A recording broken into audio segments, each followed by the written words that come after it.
Mark. And it's recording. So, in the talk I gave yesterday, I spoke about Aitihya, Aitihya, Aitihya, from the words itiha, which means something thus in the past, thus in the past. And so, Bhakti Vikasa Swami has argued that Aitihya is authoritative. I believe I refuted that by quoting many different traditions, including Gaudiya Vaishnava tradition, Jiva Goswami, and others that no, Aitiyya is not automatically authoritative. In fact, it's considered one of the lowest types of evidence you could bring, and it never compares to Shastric evidence. So I'd like to go beyond that now today. I would like to say that the people who are arguing that it's all about tradition, uh, actually don't really follow that. Or if they do, they shouldn't, and I'll explain why. Prabhupada made clear when he had a long conversation with Allen Ginsberg that there were just like innumerable traditions that Prabhupada did not bring because they weren't appropriate.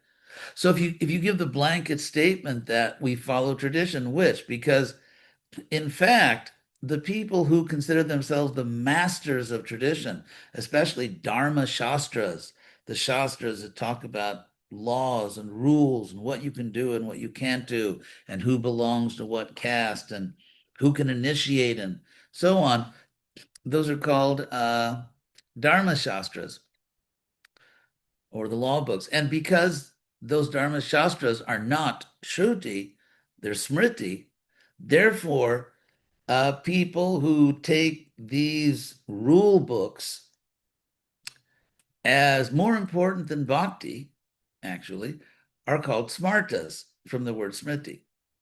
And so if you go back uh, well over 1,000 years, well over 1,000 years. If you go back to the earliest acharyas we could say in the modern time, which would be, of course, Ramanuja and then Madhva and eventually Lord Chaitanya, um, their opponents, their enemies who were trying to stop them and ruin them were the Smartas. And so the point I want to make here, and I'm going to give a bunch of evidence, historical evidence, is that there are some people in the Hare Krishna movement who, rather than represent Prabhupada on certain issues, such as qualification to be a Brahmin or a guru, instead of representing Prabhupada, they are actually fighting for the Smartas, the traditional enemies of the Vaishnavas, and especially the enemies of the Gaudiya Vaishnavas. And so it's, to say the least, quite ironic that people claiming to be Iskon gurus or claiming to be leaders in Iskon are actually fighting for the traditional enemies of the Gaudiya Vaishnavas because they take body type as more important than bhakti, than devotion to Krishna, qualification, knowledge of Shastra, all those things, your purity, how much you know Shastra, how much devotion you have, all that is less important than the kind of body you have. If that sounds crazy to you, I think you understand. So let's go over some historical evidence. And so I made the point, ITIA, probably 90% of ITIA or more, we don't follow because it's karma kanda, it's generally mundane, it's very much or often very much in the bodily concept of life. That's what ITIA is. So if we have a line of acharyas who are revolutionary, who are breaking barriers so that everyone can have love of Krishna, is that ITIA. So let's go over this. Um, so as I said, the mainstream Brahmana caste conscious orthodoxy is grounded in Smriti. Therefore, they're called Smartas, Mimamsa, which is just sort of the science of ritual as opposed to bhakti, and strict Varna Jati norms, like what Varna you're born in. And of course, their authority structure comes not from the main Shastras, but from less important Shastras. So they have a strong insistence on birth-based ritual entitlement.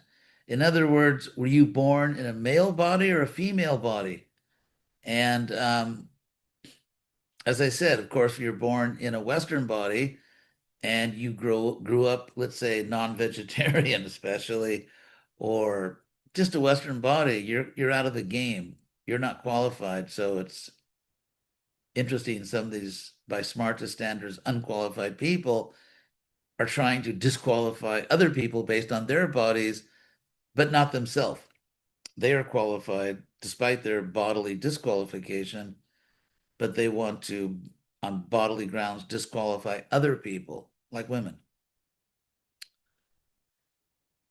So, Bhakti had obviously roots in the Puranas and the Mahabharata, in other Vedic literature, even Upanishads.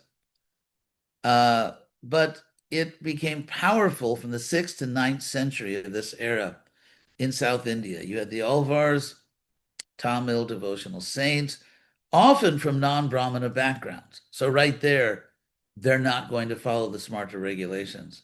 Ramanuja, theologically rigorous, the great Vedantist, with the universalist doctrine of Sharanagati. And so we're going to talk more about the universalism of Ramanuja. Keep in mind that when Ramanuja's wife refused to allow his guru, who was not born to a Brahmin family, to eat with the family, Ramanuja was so unhappy with that that he left his wife. He took sannyas. In other words, he considered his wife's discrimination based on the body to be absolutely unacceptable. So, anyway, he promoted temple access and spiritual equality. The Bhakti saints and their followers challenged restrictions on salvation and ritual access, which includes deity worship, cooking for the deities, attending to the deities. That's what's meant by ritual access. The Smarta orthodoxy, who have some representatives apparently among us, resisted the admission of non-Brahmins to priestly functions, such as puja and certain ritual spaces. And then, there's some names here of who these Smartas were. On the Vaishnav side, you have Ramanuja and other people you may not have heard of. So Ramanuja famously sought temple reforms at Sri Rangam and Tirupati, two of the most important Vaishnav temples on the planet, and that provoked a lot of Smarta resistance and occasional persecution, just like we saw in Iskon, when the GBC in good faith tries to follow Prabhupada and let women who are qualified have full access to spiritual service. There is Smarta resistance from within Iskon, interestingly. There's not much to say about Madhva. He apparently was not so involved in this, although he did have some tension with Smarta Advaitins. I mean, ironically, the Advaitins who say it's all one, and we're not ultimately people, they somehow got really into these Smarta regulations, which kind of hypocritical, isn't it? And Madhva opposed them. So now let's get into North India, where we get the more relevant stuff. Lord Chaitanya, Vallabha, Surdas, Mirabai, Kabir, Namadev, and others. Their message is that bhakti is accessible to everyone, regardless of caste or learning. They had many disciples from lower classes, artisans, weavers, tribals, and other lower class communities. How did the Smartas react to this? So the urban Brahmana guilds and temple authorities often rejected non-Brahmin participants in ritual. They said their chanting of the mantra was illicit. They rejected non-Sanskrit practices like Chaitanya Charitamrita. They accused the Vaishnavas of being anti-Vedic, unauthorized worship, mixing of castes. And in many regions, such as Varanasi, Mathura, Nathdwar, Rajasthan, Maharashtra, the Smarta councils tried to stop the bhakti groups because they were giving equal access to everyone. So then now we have Gaudiya Vaishnavas. And what my research shows is, quote, this is the most explicit and documented conflict between Smartas and Vaishnavas. It's most explicit and most documented in Gaudiya Vaishnavism. So issues of contention, Diksha. And it's important to remember that the idea of first and second initiation is not a traditional thing. Prabhupada sort of put it in stages so to kind of filter out people who are trying their best but weren't going to make it. So when we say Diksha, we mean Diksha, the full sense. The Gaudiyas held that Diksha was available to everyone. The Smarta said mantra Diksha and deity worship require Brahmin birth. So the Gaudiyas, so for the Gaudiyas, the highest authority was the Bhagavatam, but for the Smartas, it was the Dharma Shastras. In other words, it just like we see in Iskon, certain people who have dedicated their lives to stopping women from growing spiritually into gurus, and they don't quote the Bhagavatam, they don't quote the Gita, they quote obscure Dharma Shastras or Smriti books.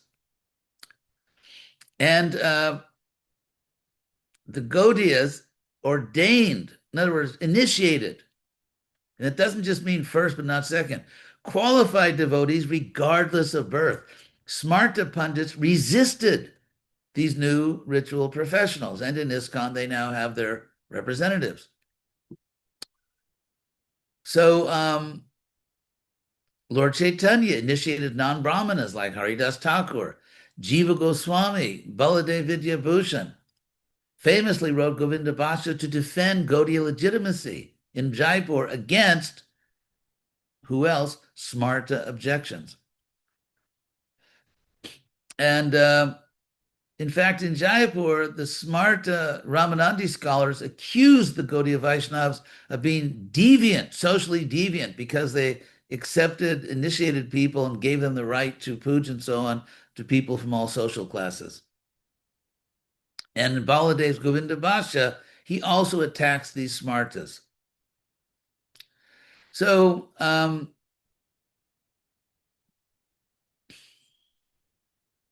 read here. So Bhaktivinoda Thakur argued strongly for universal access to bhakti. Bhaktisiddhanta openly challenged hereditary Brahmin control, trained devotee Brahmins from all backgrounds. This led to open public debates, and anyway, you probably know a lot of this.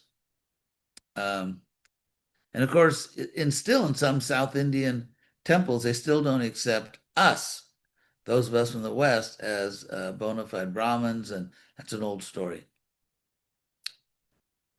So now let's look specifically at the case for women. How does this play out for women?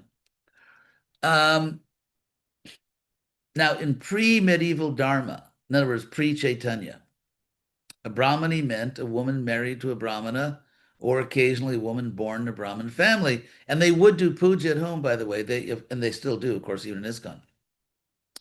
So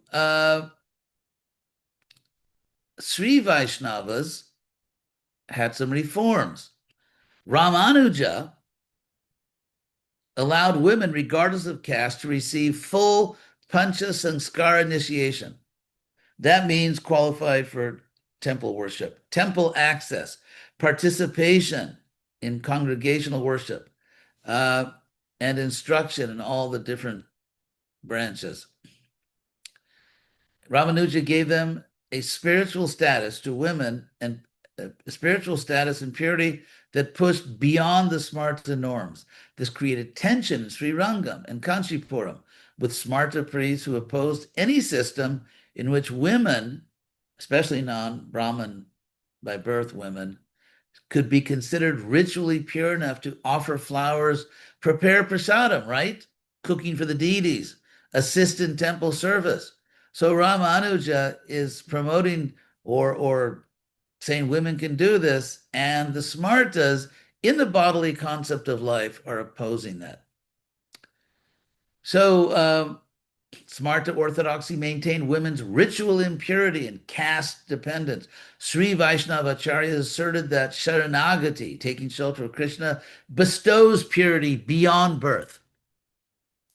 This is an early precursor to later Vaishnava movements giving Brahman status, spiritual status to women. So now many bhakti saints, male and female, declared birth irrelevant and gender as part of birth for access to God. Women devotees such as Mirabai, Janabai, Bahinabai, Sakhubai were honored as spiritually elevated, often surpassing male Brahmins, Smarta councils in Rajasthan and Maharashtra dismissed these women as quote unquote unauthorized, ritually impure, lacking sanskaras. Bhakti communities treated these women as spiritually Brahmani, pure, qualified, and authoritative. Then let's go to the Gaudiya Vaishnavas. Sri Chaitanya initiated women, Shudras, Muslims, like Haridas Thakur, and outcast backgrounds. Was Haridas Thakur not qualified to worship deities? And yet he was born a Muslim. Women disciples such as Sita Thakurani, Damayanti, Narayani, Janavamata, the wife of Lord Nityananda, were regarded as fully pure and spiritually elevated. Perhaps the first woman in Gaudiya history to receive full guru status, accepted as spiritual authority by men, initiating followers, presiding over festivals and issuing instructions to communities. This was unacceptable to Smarta Brahmins, for whom a woman could never give mantra, never lead a ritual, never have disciples, never be considered a Brahmani by initiation. We have someone who appears to believe those things. It's the Iskon guru that's criticizing me. He believes that women cannot be Brahmani by initiation, cannot have disciples, lead rituals, give mantra. So the Smarta enemies of the Gaudiya Vaishnavas have followers among us. So there was a Smarta backlash in Bengal during the 17th to 18th centuries. Navadweeps, Smarta councils attacked Gaudiyas for accepting women as mantra bearers, allowing women to cook for the deity, teaching that Vaishnava Diksha purifies more than jati, more than caste, treating women disciples as spiritually equal to Brahmin women and men. So in other words, this is going back 300 to 400 years. 300 to 400 years ago, the Gaudiya Vaishnavas were accepting women, giving mantra to women, allowing them to cook for the deities, teaching that Vaishnava Diksha purifies more than your body type, your birth, treating women disciples as spiritually equal to Brahmana women. So, again, in the famous theological battle in Jaipur, the Vaishnavas insisted that Vaishnava Diksha grants spiritual purity superior to the body type. Men and women of any birth, after proper training, can attain ritual purity and serve the deity. So this is like, we're talking about 300 years ago. And some people, even in Iskon, didn't get the memo. This is 300 years ago. And the Smarta priests rejected this categorically. Baladev Vidyabhushan's victory legitimized Gaudiya practice, but Smarta pundits never accepted the theological principle. So we have people in Iskon, leaders, who want to go back pre-Baladev Vidyabhushan. In other words, they want to take us back over 300 years before Baladev Vidyabhushan. So Bhaktivinoda Thakur strongly argued that Vaishnavi women, even of non-Brahmin birth, are Shuddha, pure by bhakti. So what would be the reason not to give second initiation to someone who's pure? Oh, because of their birth type. So a Vaishnavi's devotional status surpasses, goes beyond hereditary caste. Bhakti Siddhanta Saraswati, as one scholar puts it, this is the decisive moment. He insisted Diksha creates a spiritual Brahmana, regardless of birth or gender. Women disciples, Vaishnavis, are spiritually equal in purity to Brahmanis of birth. They may offer boga, perform kirtan on public platforms, which Prabhupada did. Everyone knows he had Jamuna execute the Yuga Dharma before thousands of people. Preach and instruct men. And we have women gurus instructing men in the Vedas. Women such as Maitri and Gargi taught kings. They debated theology with some of the speakers of the Vedas. But I guess that's not good enough for some of our dear devotees in Iskon. It's not enough that in the Vedas, women are debating the greatest sages of the time and having kings sit at their feet, but they're not qualified to get second initiation. Really? So Bhakti Siddhanta gave sacred Brahmin threads to women indirectly through full Vaishnava initiation, not through the physical. Prabhupada also didn't give the thread, the actual thread. For one thing, it would have been extremely inappropriate because the guru actually puts the thread on the bare chest of the Brahmin. So, I mean, I think there's obvious reasons. So now, when Bhakti Siddhanta was giving women this Brahmin initiation, the Calcutta Smarta councils fiercely protested. Women cannot become Brahmanis by initiation. A Shudra woman can never attain ritual purity equal to a Brahmin woman. Mantras given by a woman or to a woman are invalid. And so the Gaudiya Math literature from 1915 to 1935 contains many rebuttals. Then, of course, we have Prabhupada, who gave second initiation to women. I mean, I remember Shilavati. She was the first really famous pujari. This is going back to 1968 and 69. When I joined the movement, she was famous. And she would go around different temples instructing the men how to worship the deity. But of course, I guess according to Bhakti Vikasa Swami, that was all wrong. So, so that's basically what we're talking about here. So we talk about Aitihya.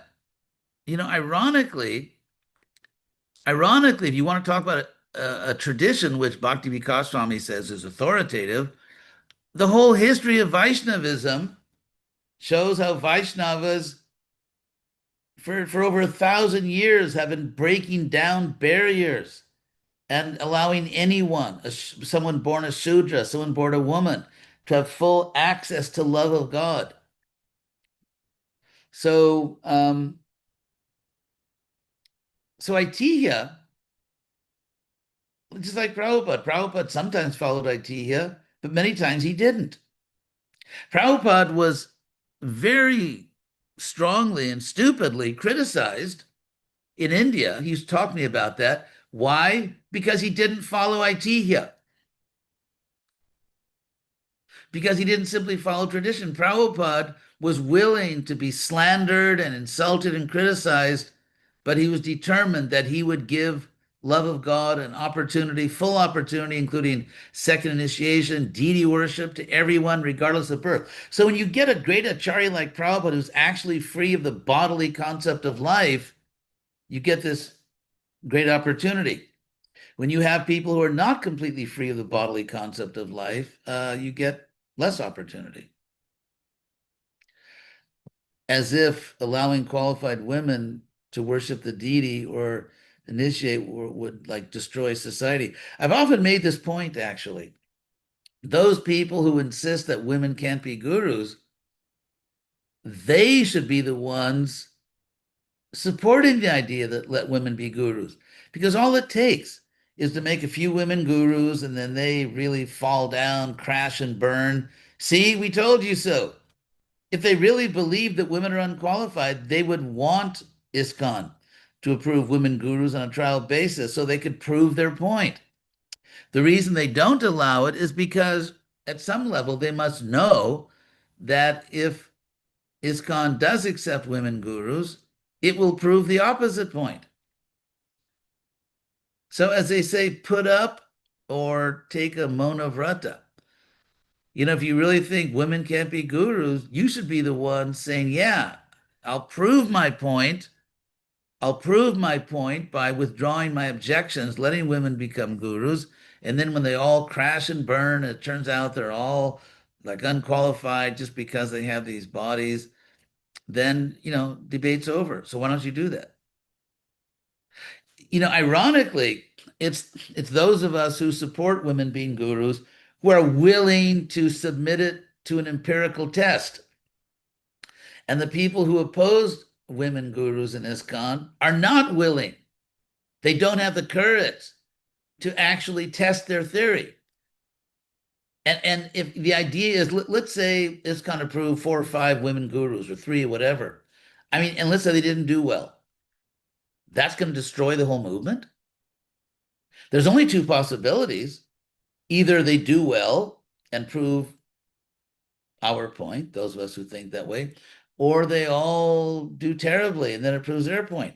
So in this debate, only one side is willing to put their theory on the line. Only one side is willing to test, to stand behind their convictions and take a chance on what they're saying. And it's very suspicious because the people who say women in ISKCON can't be gurus are afraid to test their theory. They're afraid to actually test their idea, as if, there's 100 male gurus in ISKCON, whatever the number is. So if you made 2 or 3 women and they didn't do well, that would destroy ISKCON. Really? Really? I mean, I don't get the sociology there. And maybe you have some kind of theory of how 2 or maybe 2 women gurus or 3 women gurus being approved and not doing well would destroy everything. No, it would be a huge win, a victory for the ultra conservatives. So it's anyway. So the whole history of Gaudiya Vaishnavism, the whole history of Vaishnavism, going back to Ramanuja and all the way through, the Vaishnavas are the one that are fighting against these Smarta regulations, the ones that are sometimes quoted by the Prabhupada's faithful followers who don't want women to have this opportunity. So anyway, that's what I wanted to say. Our duty is to follow Prabhupada, not to think that we're better than him. So that Prabhupada let women be second initiated, but to think that no, I'm going to, that's not what Prabhupada really wanted. Does Prabhupada say somewhere that actually women in ISKCON should never be given second initiation? I did it just to kind of, an emergency, but ultimately we should stop women from receiving second initiation. Do we have a quote like that? Anyway, so thank you very much. I hope this was helpful in some way. And may the force of Krishna be with you. Hare Krishna.